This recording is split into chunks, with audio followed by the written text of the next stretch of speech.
دوپہر کا وقت تھا۔ سورج کی کرنیں اولے بانٹ رہی تھیں۔ سلطان صلاح الدین ایوبی نے ٹھنڈا مشروب پیا اور کمرے میں آرام کرنے کے لیے چلا گیا۔ محافظ کمرے کے دروازے پر تعینات تھے۔ یہ اس وقت کی بات ہے کہ جب سلطان صلاح الدین ایوبی نے موصل شہر کو فتح کیا اور کئی دنوں کی مسلسل جنگ اور سفر کے بعد سلطان اور سلطان کے بہادر سپاہی تھک چکے تھے۔ یہ فتح سلطان کی اہم فتوحات میں سے ایک تھی۔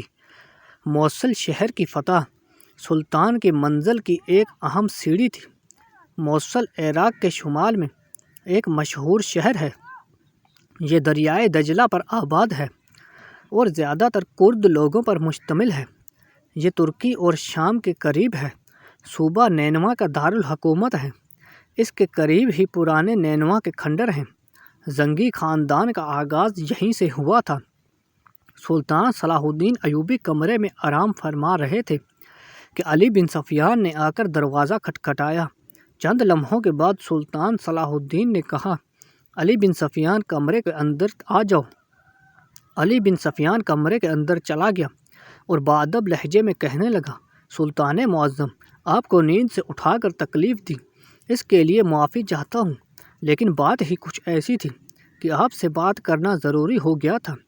سلطان صلاح الدین ایوبی نے کہا، علی بن سفیان، تم یہ بات اچھی طرح جانتے ہو کہ ایک سلطان کی زندگی اپنی رعایا کی قرض دار ہوتی ہے۔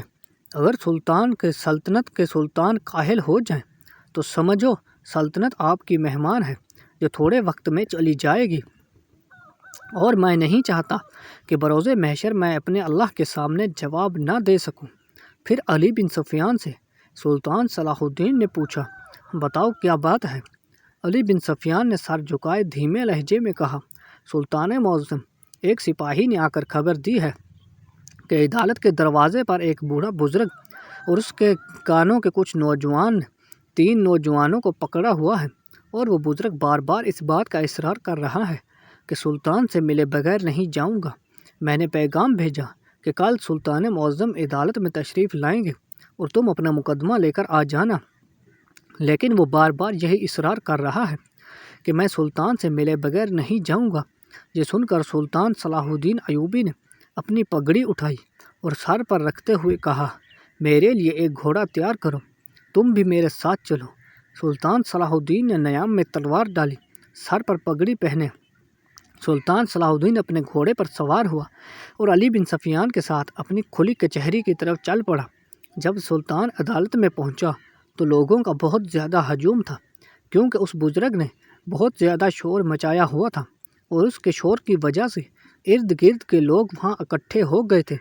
سلطان صلاح الدین نشست پر بیٹھ گیا اور سلطان کی باتوں کی طرف علی بن سفیان، جو کہ آپ کا جاسوس خاص تھا، وہ بھی بیٹھ گیا۔ علی بن سفیان کہنے کو جاسوس تھا، لیکن سلطان کا سب سے وفادار انسان تھا۔ علی بن سفیان ہر مشکل وقت میں سلطان کو آنے والی ہر مصیبت کے بارے میں آگاہ کرتا۔ وہ تجربہ کار آدمی بڑی بڑی جنگوں کی حکمت عملی میں سلطان کی مدد کرتا۔ اب سلطان صلاح الدین ایوبی نے حکم دیا کہ بزرگ کو میرے سامنے حاضر کرو۔ جب بزرگ کو حاضر کیا گیا تو بزرگ بری طرح رو رہا تھا اور خستہ حال کپڑے، بال اجڑے ہوئے اور پیروں میں جوتی بھی نہیں تھے۔ سلطان نے بزرگ سے پوچھا، بابا جی بتاؤ کہ تمہارا حال کس نے کیا اور تمہارا مسئلہ کیا ہے جس کی وجہ سے تم اتنے بڑے ہجوم کو اکٹھا کر رکھا تھا؟ تو بابا جی روتے ہوئے کہنے لگا، سلطان معظم، میری ایک اکلوٹی بیٹی تھی جو میرے لیے سب کچھ تھی۔ میری دنیا، میری دولت، سب کچھ وہی تھی۔ پہلے میں خود نہر پر جا کر پانی بھر کر لایا کرتا تھا، لیکن بدقسمتی سے چند دنوں سے میں بیمار پڑ گیا، جس کی وجہ سے میں پانی بھرنے کے لیے نہیں جا سکتا تھا۔ تو مجھے تکلیف میں دیکھ کر میری بیٹی پانی بھرنے کے لیے نہر پر جاتی تھی، لیکن آج دوپہر کے وقت مجھے بہت زیادہ شدت کی پیاس لگی۔ میں نے اپنی بیٹی سے پانی مانگا۔ اس نے کہا، بابا جی پانی تو ختم ہو گیا ہے۔ تو میں نے اپنی بیٹی کو کہا، بیٹی پیاس بھی بہت زیادہ لگ رہی ہے، لیکن ابھی جانا نامناسب ہے۔ یہ سن کر میری بیٹی مٹکا اٹھائے نہر کی طرف چل پڑی۔ میں ادھر اس کا انتظار کرتا رہا، لیکن ظہر کا وقت ہو گیا، لیکن میری بیٹی واپس نہ آئی۔ میں اپنے گھوڑے پر سوار ہو کر بڑی مشکلوں سے نہر کے کنارے پہنچا تو میری بیٹی وہاں موجود نہیں تھی۔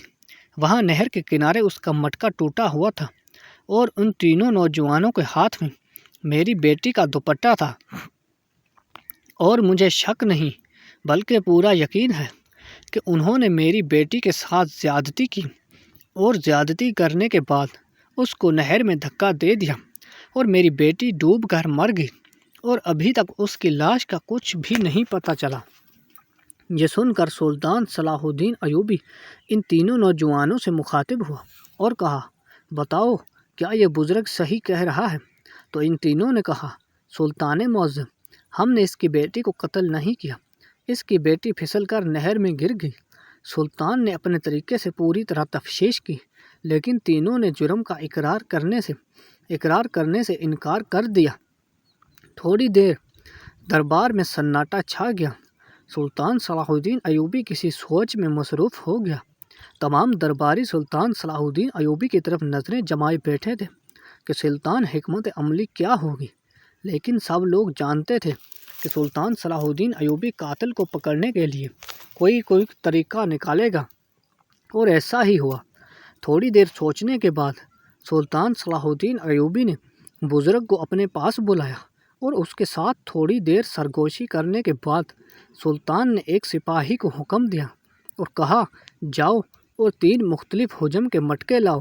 سلطان کا حکم تھا۔ فوراً حکم کی تعمیل کی گئی اور 3 مختلف حجم کے مٹکے حاضر ہو گئے۔ سلطان صلاح الدین ایوبی ان تینوں نوجوانوں سے مخاطب ہوتے ہوئے کہا، اگر تم بتا دو کہ اس بزرگ کی بیٹی کے پاس ان تینوں میں سے کس حجم کا مٹکا تھا، تو تم میں سے جو بھی بتا دے گا میں اس کو چھوڑ دوں گا اور باقی 2 کو سزا دے دوں گا۔ یہ سنتے ہی ان دونوں نوجوان سوچنے لگے، کیونکہ اگر انہوں نے غلط بتایا تو سلطان مجرم قرار دے کر پھانسی پر لٹکا دے گا۔ ابھی وہ دونوں سوچ رہے تھے کہ ایک تیسرے نوجوان نے کہا، سلطان معظم، اس حجم کا مٹکا اس بزرگ کی بیٹی نے اٹھایا ہوا تھا۔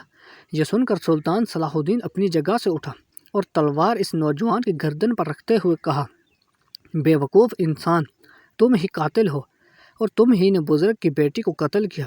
سب لوگ حیران و پریشان ہو گئے کہ سلطان نے ابھی تو کہا کہ جو مٹکے کا بتائے گا وہ مجرم نہیں ہوگا، لیکن اب سلطان اس کو مجرم ٹھہرا رہا ہے۔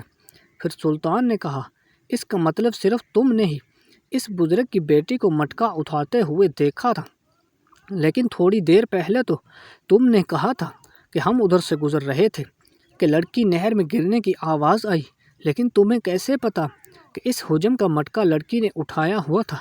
اس کا مطلب تم قاتل ہو، یعنی اس کا مطلب یہ ہے کہ تم نے بزرگ کی بیٹی کے ساتھ زیادتی کی اور اس کو نہر میں دھکا دے دیا، لیکن جب باقی 2 نوجوان تمہارے پاس آئے تو تم نے کہا کہ یہ پھسل کر نہر میں گر گئی ہے۔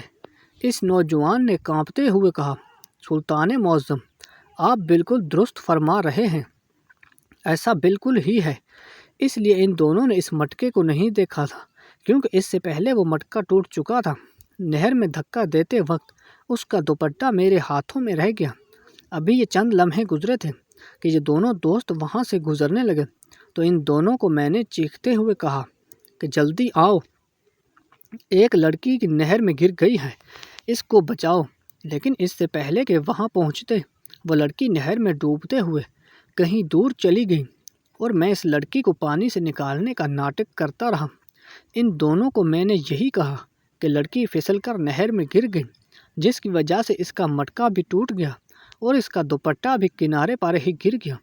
یہ سن کر سلطان صلاح الدین ایوبی نے اس کو پھانسی کا حکم دے دیا اور ان دونوں نوجوانوں کو باعزت رہا کر دیا، اور اسی طرح سلطان صلاح الدین ایوبی نے اس بزرگ کو انصاف دلایا۔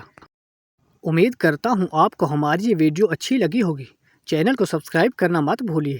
ملتے ہیں نیکسٹ ویڈیو میں، تب تک کے لیے اللہ حافظ۔